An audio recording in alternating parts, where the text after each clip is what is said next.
What's up, guys? Jay Martin here. Hope you all are doing great. So, it's been over a year now of consistently reading and consuming books, and I've been thinking about how the trajectory of my life would have been like if I were to not have started the habit of reading. And now it's become this thing that I need, and this is coming from someone who's never picked up a book before and never had the interest because, I don't know, I think the school system has just hardwired us to think books are boring and a complete waste of time. But if anything, I'd now argue that books can disproportionately save you time or even create you more time. Figuratively, not like literal. Speaking of saving time though, stick to the end because I'll be telling you why I'm actually going to consider reading less books this year. But think about it. I believe the greatest gift that any great thinker can offer the world is to take the time to write down all of their insights.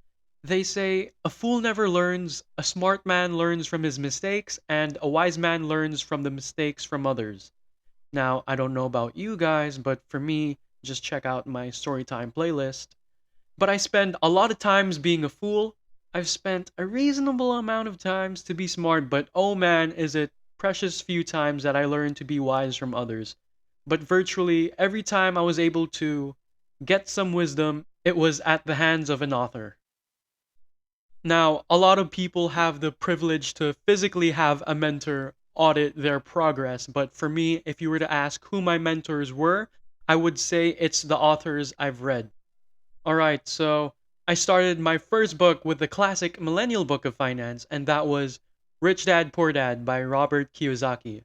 And I'm not exaggerating by any means when I say this, but after the first chapter, I was in awe by the way it impacted me.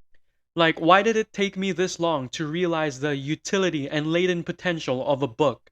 And not just Rich Dad Poor Dad, although there's a lot of gems in there, but other books I could grab to soak in the knowledge of highly successful individuals.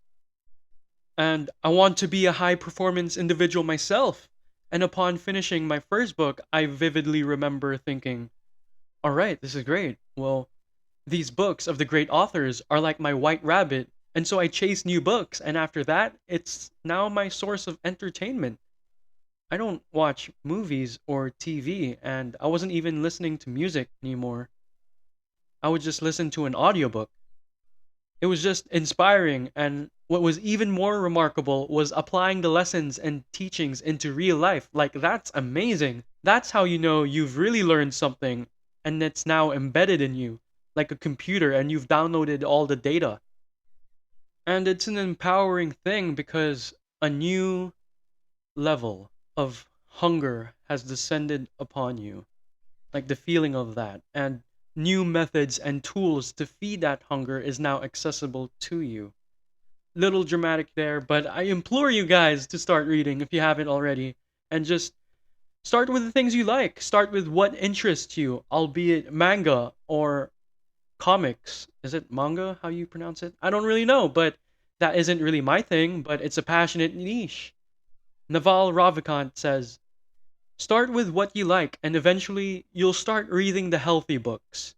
There's books that are considered mental junk food, and then there's healthy books. If you're into books that don't really have an intrinsic value, if there's no learning element to the book, but it's your thing, that's okay.